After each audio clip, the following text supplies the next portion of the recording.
আজকের দিনটি খুব তাৎপর্যপূর্ণ। নানান কারণে আমার বক্তব্যের বিষয় ফলহারিণী কালিকা পূজা, শ্রীরামকৃষ্ণের ষোড়শী পূজা। এটাকে তিন ভাগে ভাগ করা যায়। প্রথম, ফলহারিণী কালিকা পূজা কাকে বলে। দ্বিতীয়, শ্রীরামকৃষ্ণের ষোড়শী পূজাটা কি। তৃতীয় হচ্ছে রামকৃষ্ণ সঙ্গীর সঙ্গে এই ষোড়শী পূজার সম্পর্কটা কোথায়। আমি খুব সংক্ষেপে, আমার হাতে 1 ঘন্টা সময়, এগুলি যতটা বলতে পারা যায় বলবার চেষ্টা করব। প্রথম, ফলহারিণী কালিকা পূজা, এই শব্দটার অর্থ কি। আমাদের হিন্দু শাস্ত্রে আছে, আপনারা অনেকেই জানেন, একটা খুব কমন মন্ত্র। মন্ত্রটার অর্থ হচ্ছে, আমরা যত কাজই করি, শুভ অশুভ সমস্ত কর্মের ফল তিনি নিয়ে নেন, নিয়ে মুক্ত করেন। কিন্তু সেই যে মুক্ত করা, সবাই কি সেই ফল দিয়ে মুক্ত হতে পারে? পারে না। পারে না কেন? নিজের অনেক প্রত্যাশা করে। শুভাশুভ কালেই দেবা মোক্ষা সেই কর্ম বন্ধনা। সংস্কৃত মন্ত্র হচ্ছে, শুভাশুভ কালেই দেবা মোক্ষা সেই কর্ম বন্ধনা। স্বামীজি বলছেন, শুভ কর্মে শুভ মন্দে মন্দ ফল। ভালো কাজ করলে পরে ভালো হবে, মন্দ কাজ করলে মন্দ ফল হবে। যে কোনো কাজ আমরা করি না কেন, প্রত্যেক কাজই আমাদের কর্মের ফল দেয়। আসলে বহল বন্ধনের কারণ, ভালো ভালো বন্ধন, মন্দ ভালো বন্ধন। সেটা স্বামী বলছেন, সোনার শিকল হলেও সেটা শোকেও। ভালো কাজের ফল সোনার শিকল কিনে, সেটাও কিন্তু শেখো, সেটাও বাঁধে। তাই সাধক মাকে বলে, মা আমি ভালো কাজ করেছি, মন্দ কাজ সবই করেছি, এখন সব কাজের শেষে এটা কর্মফলম তৎদেব দেবী স্বরূপায় শ্রীরামকৃষ্ণ অর্পণম বস্তু। ভালো মন্দ সবই তোমাকে দিলাম, ভালোটাও নাও মন্দটাও নাও। কেন?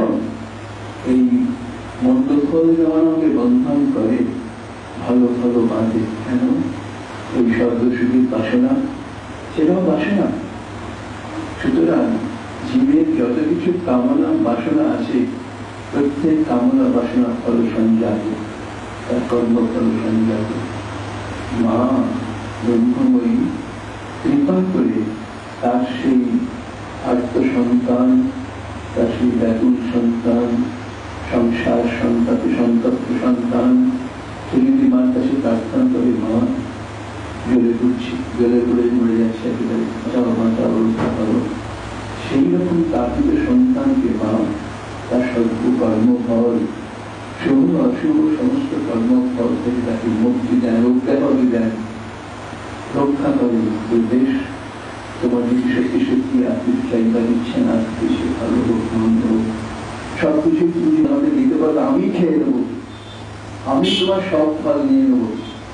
এই আজকের দিনটি সেই রকম মহাকালী, তিনি করুণাময়ী, তার স্বার্থ সন্তান, পীড়িত সন্তান, ব্যতীত সন্তান, ব্যাকুল সন্তান, সমস্ত কর্মফল মায়ের চরণে সমর্পণ করে উন্মুখী সন্তান মায়ের মুখের দিকে তাকিয়ে আছে। মাকে বলেন, এসো, আমি তোমার জন্য অপেক্ষা করছি, কেউ আমাকে সব দিকে তাকে দিয়ে দাও, আমি তোমার সমস্ত ফল হরণ করছি, তোমাকে কেন মুক্ত করে দেবো বলে।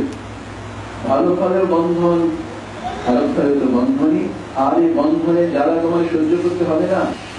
বাংলা কিসের গতাগতম কাম কামা লভন্তে, সংসারে ভালো কাজ করলে পরে সাথে যায়, কিছু সাথে গিয়েও মেয়াদ ফুরিয়ে গেলে বা নেমে আসতে হয়। সে শাস্ত্রে বলছে গতাগতম কাম কামা লভন্তে, তাকে মকর মতো সবসময় যাওয়া আসা চলে সংসারে জীবে। কিন্তু যে খুব ব্যাকুল বলে, আর চাই না মা, আর যে পারি না, এই ছোটাছুটি আমার শরীরে, আমার হাঁটু ভেঙে ভেঙে গিয়েছে, এই ছোটাছুটি আর সহ্য করতে পারছি না, চিরকালের মতো আমার এই ছোটাছুটি শেষ করে দাও। আর তো সত্যি সত্যি ব্যাকুলের সন্তান যদি বলে আর পারি না, তখন মা বলেন, ছেড়ে দিলাম তোমার 20 লক্ষের 2 টাকাকে হেরে দাও, আমার আচ্ছা করি। এই মা আমাদের খেলাচ্ছেন, সংসারে আমাদের খেলাচ্ছেন, কিন্তু খেলালেও মা জানেন কোনো না কোনো একদিন, এটা একটা জীবন চক্র, কোনো না কোনো একদিন সে বললে যে আমি যদি ব্যথা বড্ড কষ্ট আর পারছি না, আর পারছি না এই শব্দটা শুনলাম যদি তিনি ব্যাকুল হয়ে আসেন, আর ব্যাকুল হয়ে তখন তিনি গ্রন্থি মোচন করে যান। শুভ ফলে বা মোক্ষ সেই কর্মবন্ধনা, শুভ অশুভ সমস্ত কর্মের ফল থেকে মোক্ষ সেই মুক্তি দান করেন তাকে, আর তাকে ফিরে আসতে হয় না। আজকের এই ফলহারী কালী পুজোর তাৎপর্য তাই, মা তার সন্তানের সব ফল হরণ করে নিয়েছেন, কর্মফল ভালো মন্দ। কোন সন্তানদের? সবাই তো কালী পুজো করে ফলহারিণী, সবাই কি কর্মফল তিনি গ্রহণ করেন? করেন ঠিকই, আমরা বুঝতে পারি না। সেই জন্য আমাদের বুঝবার চেষ্টা করতে হয় যে মা তুমি আমার কর্মফল নিজে সব বুঝবো কি করে? বোঝা যায় জীবন দেখে, সে কেমন জীবন চালাচ্ছে সেটা থেকে বোঝা যায় সত্যি সত্যি তার কর্মফল সে মাকে দিতে পেরেছে কিনা। মানুষের জীবন চর্চা, দৈনন্দিন তার চাল চলন, তার কথাবার্তা, আরো সব থেকে বড় কথা ভাষা, কবিতা বিভাগী, তার জ্যোতি ফুটে ওঠে। সেই তার মুখ দেখলে পরে ঠাকুর বলছেন, যাহারে বৈষ্ণব শাস্ত্ররা বলছেন, যাহারে হেরিবে চিত্তে স্ফুরে কৃষ্ণ নাম, তাহারে জানিবে তুমি সাধক প্রধান। তাকে দেখলে পরে, তার কাছে খানিক্ষণ বসলে পরে মনে ভগবানের চিন্তে আসে উঠবে সেই সাধু। তো সেই রকম ব্যাকুল ভক্ত যে সমস্ত কাজ কর্মের শেষে ক্লান্ত হয়ে পরমাত্ম বলে মার চরণে নিজেকে সঙ্গে দিয়ে বলে মা এবার নাও। মা বলে আমি সেই জন্যই বসে আছি, আজকে সেই দিন, এই ফলহারিণী কালী পূজায় মা সন্তানের সব ফল ভালো মন্দ সব ফল হরণ করে যাও, তোমাকে ছেড়ে দিলাম, এই খেলার হাত থেকে তুমি মুক্ত হয়ে গেলে, চিরকালের জন্য তোমার এই পাশ আমি কেটে দিয়েছি, মোক্ষ সেই কর্মবন্ধনা, সমস্ত কর্মবন্ধন তুমি মুক্ত করে দিবে আমারই হলে। এই যে সব থেকে বড় কথা, মা সন্তানকে ছেড়ে দেন না, মুক্ত করে নিজের হৃদয়ে নিজের বুকে স্থাপন করে। আপনারা দেখেছেন আজকে যে কালী মূর্তির পুজো হবে, সে কালী মূর্তির মূর্তিটা কেমন? গলায় অনেক মুন্ডমালা, একান্নটা নরমুন্ডের মালা, হাতে একটা মুন্ড, ঝকঝকে রক্তাক্ত খড়গ, এই একান্নটা মুন্ড কাজে মা যেসব দানবদের দমন করেছেন, দমন করেছেন, নিধন করেছেন, শুধু কি তাই? মেরে দিয়েও ছেড়ে দেননি, এই যে সব থেকে বড় কথা। মা তাদেরকে মেরে দিয়েও ছেড়ে দেননি, বলে তোমার ছেড়ে দেবো এই সময় বুকে। এই অসুর সন্তান, দানব দুর্দান্ত সন্তানদের মা শাসন করেছেন, নিধন করেছেন, কিন্তু ছেড়ে দেননি। মাটা হচ্ছে বুদ্ধির স্থান, তোমার বুদ্ধি ছিল বলে কিন্তু আমার গায়ে অস্ত্র করছে, সাহস করেছো। তো সাহস করে তুমি তো আমারই ছেলে, তুমি তো আমার দুর্দান্ত ছিল, তাই তুমি আমার বুকে এসো। ভালো ছেলেদের নয়, ভালোদের মধ্যে তার সব থেকে প্রিয় জিনিসকে পায়ের তলায় রেখে দিয়েছেন, কিন্তু সব থেকে দুর্দান্ত সন্তানের রাক্ষস যাদের তিনি অসুরদের বধ করেছেন, তাদের তিনি গলায় মালা করে আদরের সঙ্গে রেখে দিয়েছেন। এই তো মুক্তি, সাজুজ্য, ভগবানের সঙ্গে এক হয়ে, মায়ের সঙ্গে এক হয়ে থাকা। মাথায় কি হাতে করে ধরে আছে নরমুণ্ড, তারপর যে হাত দিয়ে তুমি আমার অঙ্গে আঘাত করছে, সে হাত থেকেও ছেড়ে দিনি, সেইটি আমি আমার কোমরের অলঙ্কার করেছি, কারো কারো কাঁদছি। এত করুণা মায়ের। সেই মা ফলহারিণী কালী আমাদের সমস্ত কর্মফল হরণ করেন, তাই আজকে ফলহারিণী কালী পূজা, শ্রীরামকৃষ্ণের সরস্বতী পূজা। একটু পিছিয়ে যেতে হবে। শ্রীরামকৃষ্ণদেবের সঙ্গে মায়ের বিয়ে হয়, তখন মায়ের 6 বছর, শ্রীরামকৃষ্ণের 24 বছর। বিয়ের আগেই দুজনকে কিন্তু চিনিয়ে দিয়েছিলেন। 3 বছর বয়সে মা ঠাকুরকে চিনিয়ে দেন, ওই তো আমার বর। আর মায়ের যখন 6 বছর, ঠাকুরের যখন 24 বছর, বিয়ের আগেই ঠাকুর জানিয়ে দেন ওই রামমুখীর মেয়ে কুটুমাদা আসে। এই অদ্ভুত, দুজনেই 3 বছর, ভাবা যায় না 3 বছরের একটা মেয়ে কি করে একটা বহু লোকের মধ্যে একটা 21 বছরের যুবককে চিনিয়ে দেন। ওই তো আমার বর। অন্ধকার, ইলেকট্রিসিটি ছিল না, আলো ছায়ার মধ্যে অনেক মানুষের মধ্যে তখন এত প্রেমিক ছিল না, দূরে দূরে মেয়েরা পুরুষরা বসে থাকতো। একটা মাসের মাথায় হয়তো এদিকের লন্ডন ঝুলছে, সেইখানে একটা উইক করে ব্রাহ্মণের করে ছোট্ট 3 বছরের সারদা, তাকে যে মেয়েকে জিজ্ঞেস করেছেন কে তোর বর। 3 বছরের সারু এক কচি হাত তুলে তুলে দেখিয়ে দেয়, ওই তো আমার বর, 21 বছরের ছেলেটিকে। কি করে সম্ভব? কিন্তু অসম্ভব সম্ভব হয়। কেননা এরা যে জন্ম জন্মের সম্পর্ক, সীতা কি রামকে শিখবেন না, দুর্গা কি শিবকে শিখবেন না, রাধা রানীকে কৃষ্ণকে চিনবেন না? জন্ম জন্মান্তর সম্পর্ক 3 বছরের বেশি নিয়ে দিল আমার ঘর।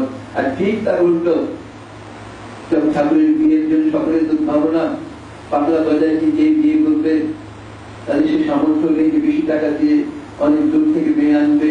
সেই সময় গণেশ ঠাকুরই বলেছিলেন, কেন তো ভাবছ, যাও না জালমবাটিতে দেখো রামমোহনজির মেয়ে কুটো বাঁধা আছে। ইনি কুটো বেঁধে রেখেছেন, উনি আঙুল দিয়ে দেখিয়েছেন। দুজনের অদ্ভুত যোগাযোগ, সেই যোগাযোগ হয়েছিল। যোগাযোগের পরে ধীরে ধীরে সারদা দেবীর বয়স বাড়তে থাকে। গদায়ের সাধনেও জীবনে অনেক পরিবর্তন হয়। সেই সারদা দেবী তখন তার 14 বছর বয়স, ঠাকুর দক্ষিণেশ্বরে এসছেন। দক্ষিণেশ্বর থেকে কামারপুকুরে এসছেন। ঠাকুরের কামারপুকুরে আসা মানে নিত্য উৎসব। গ্রামের পুরুষ মেয়েরা ঠাকুরকে নিয়ে বিভিন্ন সময় তাদের নানান কথায়, গানে, নানান উপদেশের ছলে, নানান রকম কথাবার্তায় ঠাকুর মাতিয়ে রাখেন।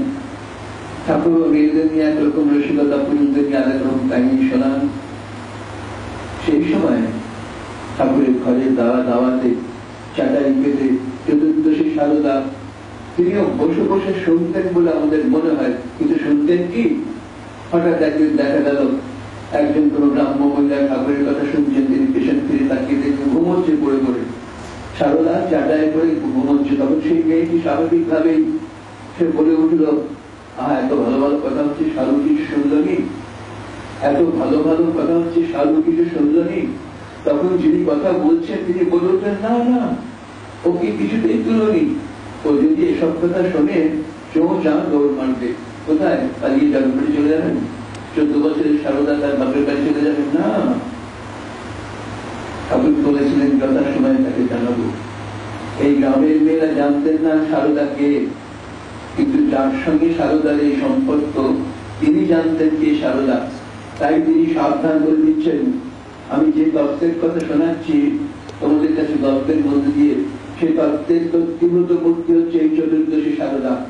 যে শক্তি তত্ত্বের কথা আমি তোমাদের সবাই স্মরণ করে গল্পের মতো করে বলছি, সে তত্ত্বের মূল তত্ত্বের তত্ত্বীভূত বিগ্রহ ওই চতুর্দশী সারদা।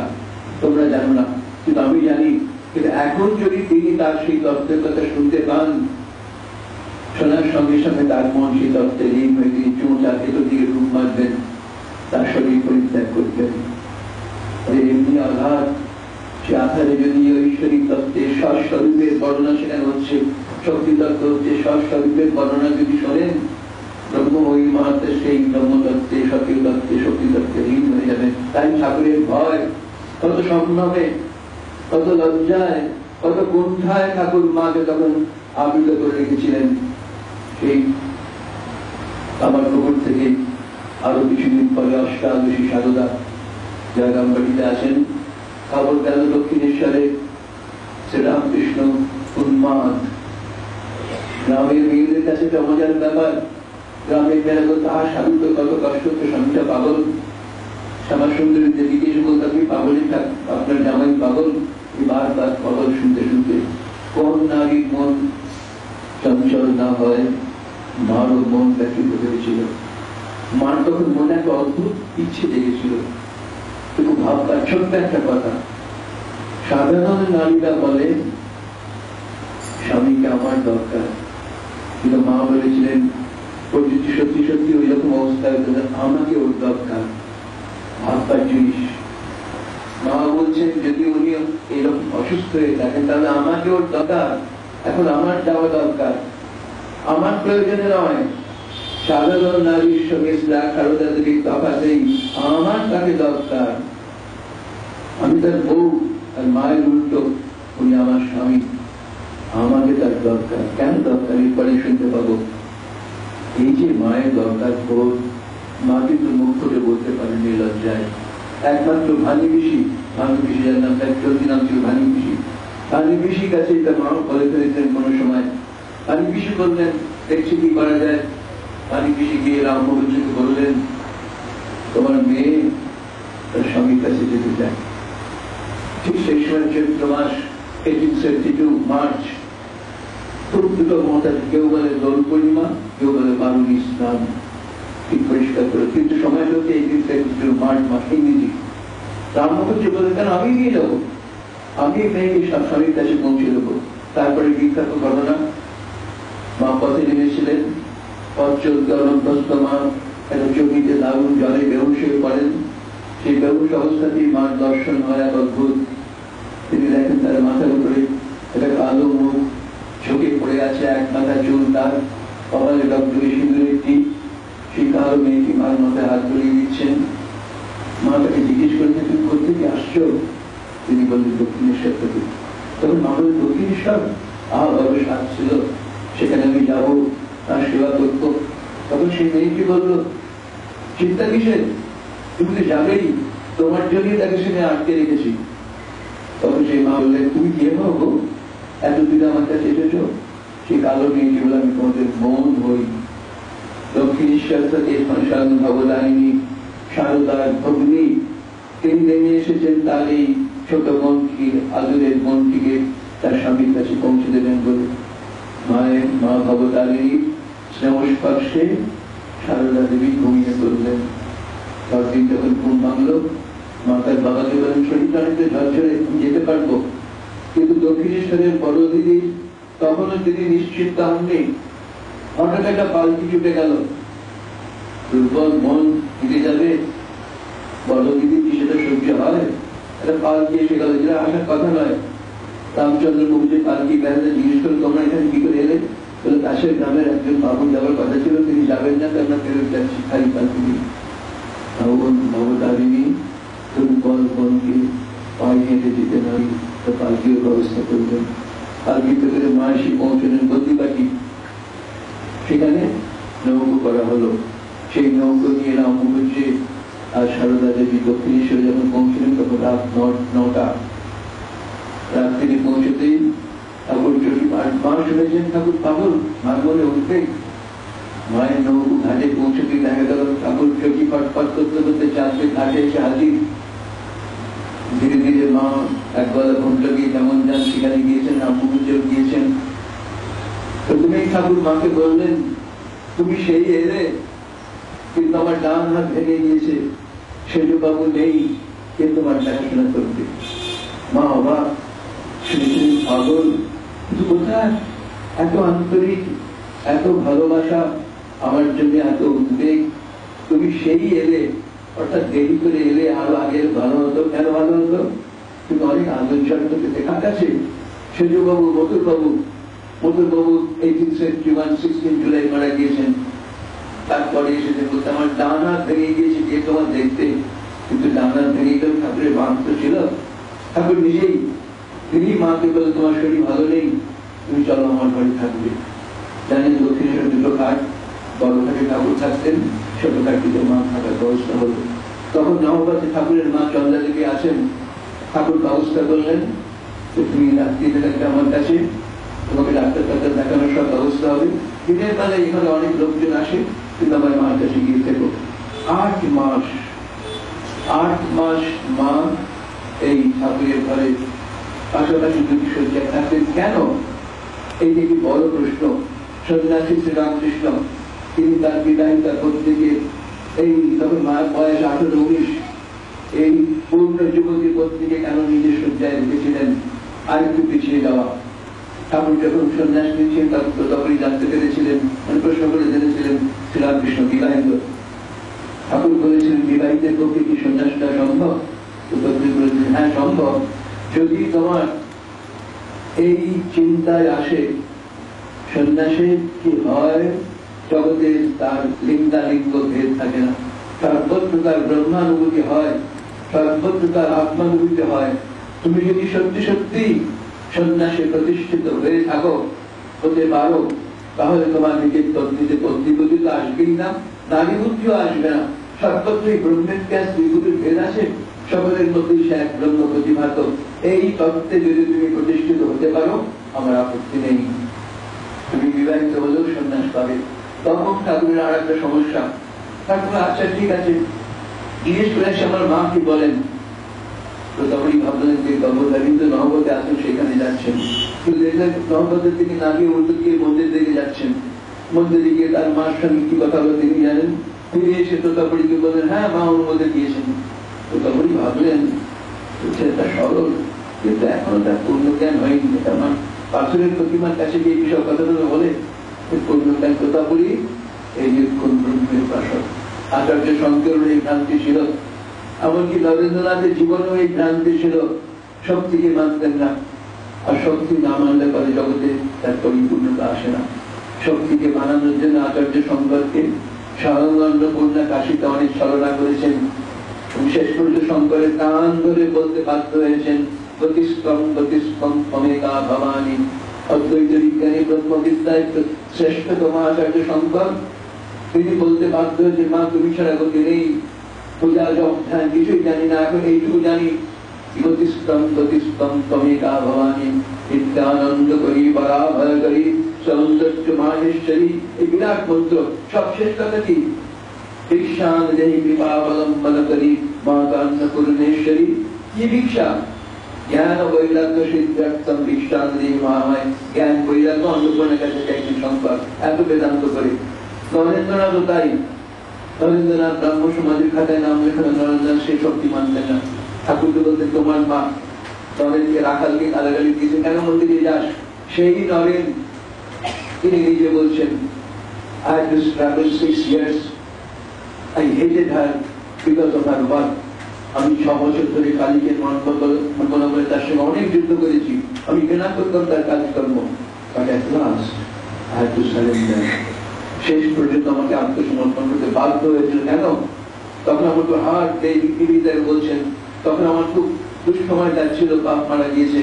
আর সেই সময় she took that advantage. মা সেই সুযোগটা নিলেন। আর সুযোগ নেওয়ার ফলে শ্রীরামকৃষ্ণ যেদিকে যে তুমি আনটু হার, শ্রীরামকৃষ্ণ আমার ঘাট ধরে মায়ের চরণে পৌঁছে দিলেন। টান বলে মা আমাদের বলছেন, ঠাকুর বলেছেন তুই মায়ের গোলাম হবি। সত্যি তাই, মা আমাকে তার সঙ্গে বলছে, সত্যি তাই, মা আমাকে গোলাম করেছিলেন। কিন্তু এত যুদ্ধের পরে সেই যেদিন ঠাকুর চৈতন্যের মাতালির কাছে গেলেন, সেই দিন মাতালির এই পাথরের মধ্যে দেখেননি, চৈতন্যময়ী মূর্তি তার দর্শন হয়েছিল। সেই কৃপাময়ী মা দর্শন দিয়েছিলেন। তোতাপুরি বোঝেনি সেটা, তোতাপুরি জীবনের অপূর্ণতা।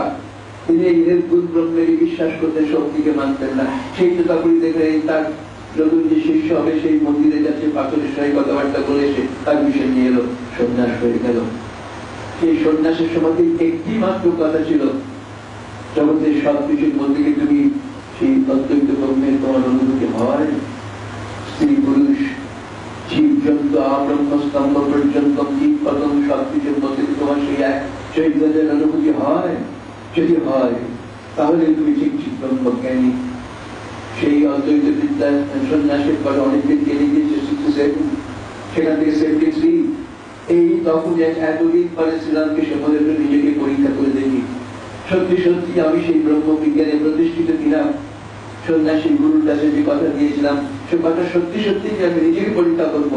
অদ্ভুত সাধক নিজেকে পরীক্ষা করবার একটা অদ্ভুত সুযোগ তিনি নিলেন। তাই মাকে তিনি নিজের বিছানায় রেখেছিলেন 8 মাস। শুধু বিছানায় রাখেননি তাই নয়, 3টি ঘটনা। একদিন তিনি নিজে এসে দেখছেন মা শয্যায় ঘুমোচ্ছেন ছোট বিছানায়। ঠাকুর তখন হঠাৎ নিজের মন করলেন, দেখো মন, এই যে শয্যায় শাড়িটাই তোমার ধর্মপত্নী, এই শরীরের উপর তোমার পূর্ণ অধিকার, কিন্তু দেখো তুমি যদি শরীর ভোগ করো তোমার ভগবান লাভ হবে না। পাপের ঘরে চুরি করো না, মন মুখ এক করে বল তুমি যে শরীর ভোগ করতে চাও। শরৎ মা লীলা প্রসঙ্গে বলছেন, হাতটা তুলতে ঠাকুর গভীর সমাধিতে ডুবে গেলেন, কাঠের মধ্যে শরীর হয়ে গেল। সে রাত্রে তার সমাধি আর ভাঙল না। অর্থাৎ নিজের পরীক্ষায় নিজে পাস, এই শরীর তার ভোগ্যা নয়, তিনি এই শরীর ভোগের নন, নিজের পরীক্ষায় নিজে পাস। কয়েকদিন পরে হঠাৎ তার মনে হলো, আচ্ছা আমি তোমাকে পরীক্ষা পাস করেছি, কিন্তু তার প্রতি তো আমার একটা কর্তব্য আছে, সে কি চায় সেটা আমার জানা উচিত। তাই একদিন ঠাকুর আছেন, মা তার পায়ে হাত বুলাচ্ছেন। হঠাৎ ঠাকুর মাকে জিজ্ঞেস করলেন, তুমি আমাকে সংসার করতে টানতে এসেছো? ভাবুন অবাক, 19 বছর একটা গ্রাম্য যুবতী সত্য স্বামীর কাছে এসেছেন। তিনি সঙ্গে সঙ্গে উত্তর দিলেন, তা কেন? তোমাকে আমি সংসার করতে টানতে আসিনি, তোমাকে আমি ইষ্ট করতে সাহায্য করতে এসেছি। এই শব্দটা ব্যাখ্যা এই সময় নেই। অর্থাৎ ঠাকুর বুঝলেন, যাকে তিনি পরীক্ষা করতে পেয়েছিলেন তিনিও পরীক্ষায় ফুল মার্ক পেয়ে গেলেন। সংসার করতে টানতে আসি, ইষ্ট করতে সাহায্য করতে এসেছি। সেই ঠাকুর আর মায়ের পরস্পরের কথাবার্তার পরে আর একদিন ব্রহ্মকুণ্ডলিনী জাগলেন, আমাকে পরীক্ষা করা হয়েছিল না, আমি তোমাকে সংসার করতে ডাকতে এসেছি কিনা, টানতে এসেছি না, আমিও ছেড়ে দেবো না। এইবার ব্রহ্মকুণ্ডলী ফোঁস করলেন, ওই ঠাকুর শুয়ে আছেন, মা তার পায়ে হাত গোলাতে গোলাতে 18 বছরের 19 বছরের মেয়ে ঠাকুরকে পরীক্ষা করলেন, হ্যাঁ আমাকে তোমার কি বলে মনে হয়? অদ্ভুত কথা, ওকে তো বৌবলি মনে হবে। কিন্তু মা সে উত্তর শুনতে চাননি, এক অদ্ভুত ভাববার কথা। একজন জীবনীকার বলছেন বোধানন্দ স্বামী, মা ঠাকুরের মুখ দিয়ে তার পরিচয় বের করে নিচ্ছেন, মা নিজের মুখে নিজের মহিমার কথা বলছেন, কিন্তু স্বয়ং ভগবান তিনি ভগবতীর পরিচয় দিচ্ছেন কি বলে? মা সেই উত্তরটা জানতে চেয়েছিলেন ভগবানের মুখ থেকে, তিনি টেনে বের করলেন কে তিনি, কি তিনি, কেন তিনি। মা যখন বললেন, হ্যাঁ আমাকে তোমার কি বলে মনে হয়, আমি এটা ধ্যান করি। ঠাকুর শুয়েছিলেন, কোথায় উঠলেন, একটু মাথাটা তুললেন, তুলে বাহানকার মন্দিরে দেখি বলে, এই মন্দিরে যিনি আছেন দেবী ভগবতারিণী আমার ইষ্ট দেবী, তিনি এখন আমার সেবা করছেন। ডানাটা নহবতের দিকে তুলে বললেন, নহবতে যিনি আছেন, তিনি এই শরীরে জন্ম দিয়েছেন, আমার গর্ভধারিণী, তিনি এখন তুমি হয়ে আমার পদসেবা করছো। আর সেখানে শেষ নয়, তারপরে সত্যি সত্যি বলছি, তুমি আমার মা আনন্দময়ী, চরম কথা আনন্দময়ী। সংসারের মানুষের কাছে তার স্ত্রী বিষয়ানন্দ ভোগানন্দ দেয়, সংসারের স্ত্রীরা স্বামীর কাছে ভগবতী, কিন্তু সারদা শ্রীরামকৃষ্ণের কাছে ভগবতী। সংসারের মানুষের গৃহিণীরা তারা ভুবনেশ্বরী, কিন্তু শ্রীরামকৃষ্ণের সারদা ভুবনেশ্বরী জানতেন। সেদিন মা বলে ঠাকুরকে খোঁচাই দিয়েছিলেন, খোঁচাই রাম খোঁচা একেবারে। ঠাকুর বলতে বাধ্য হয়েছিলেন, তুমি হচ্ছে সত্যি সত্যি মা আনন্দময়ী। এই আনন্দের হচ্ছে হিন্দুদের সাধনার শেষ কথা, তিনটে শব্দ, সচ্চিদ আনন্দ। হিন্দুদের পরম প্রাপ্তির বিষয় সচ্চিদ আনন্দ, সচ্চিদ আনন্দ হচ্ছে শেষ কথা। আরো বলছেন অস্থি আদি প্রীতি, প্রীতি হচ্ছে শেষ কথা, সচ্চিদ সম্বিত লাদিনী, লাদিনী হচ্ছে শেষ কথা। তিনটি আনন্দ হিন্দু অধ্যাত্ম তত্ত্বের চরম প্রাপ্তি, পরমা প্রাপ্তি আনন্দ। সেই আনন্দ তার গ্রেডেশন আছে, স্টেজেস অফ ডেভেলপমেন্ট আছে। স্থূল আনন্দ, ভোগানন্দ ধীরে ধীরে ধীরে রিফাইন্ড হতে হতে ক্রোধ থেকে একেবারে এমন জায়গায় পৌঁছে যায় যেখানে কিন্তু মাত্র শরীরের সম্পর্ক থাকে না, দেহাতীত সেইটা আনন্দ, তার নাম প্রেমানন্দ, তার নাম পরমানন্দ। সেই যে আনন্দ, সেই আনন্দ স্বরূপই হচ্ছে মা। ঠাকুর পরে বলেছেন ব্রহ্মবৈবর্ত পুরাণে আছে আনন্দের স্বরূপ কি? রাধা। ব্রহ্মবৈবর্ত পুরাণে শক্তি 5টি বিভাগ। প্রথম হচ্ছেন তিনি শক্তি স্বরূপিনী দুর্গা, দৈত্য তরণী অসুরনাশিনী। তৃতীয় হচ্ছেন তিনি ঐশ্বর্য দায়িনী লক্ষ্মী। তৃতীয় হচ্ছেন তিনি বিদ্যা দায়িনী সরস্বতী। চতুর্থ হচ্ছে ব্রহ্মবিজ্ঞান দায়িনী সাবিত্রী। আর পঞ্চম আনন্দ দায়িনী রাধা। এই মা হচ্ছেন সেই রাধা। এরপরে আমরা দেখব ঠাকুর বলেছিলেন তার এক বালক ভক্তকে, সারদা তার নাম।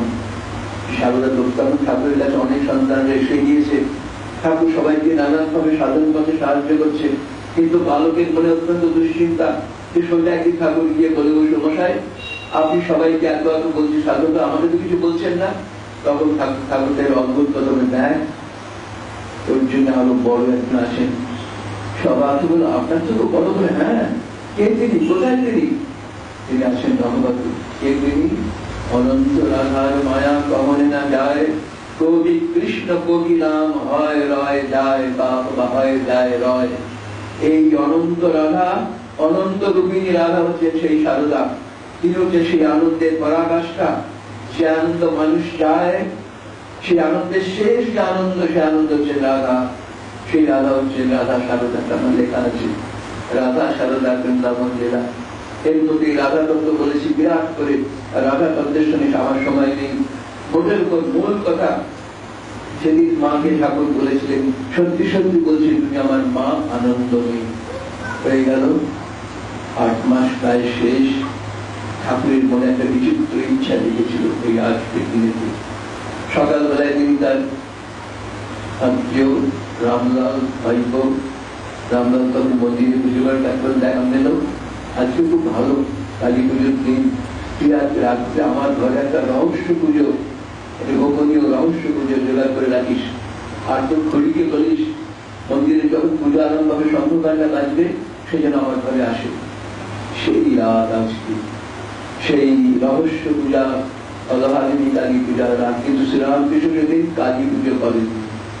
এইবার সমস্ত চিত্রটা আমি সামনে নিয়ে আসছি। এবার চিন্তা করুন, দক্ষিণেশ্বর ঠাকুরের ঘর, সেই ঘরে ঠাকুরের খাট, দুটি খাট উত্তর দক্ষিণে মাথা করা।